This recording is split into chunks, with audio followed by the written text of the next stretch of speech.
राजा बलि रे परीक्षा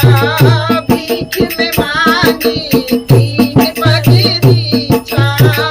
बीच में मानी तीन पग दीक्षा वामन का प्रभु अवतार लिया नारायण ने अवतार लिया वामन का प्रभु अवतार लिया नारायण ने अवतार लिया जब जब पृथ्वी पर भार पड़ा नारायण ने अवतार लिया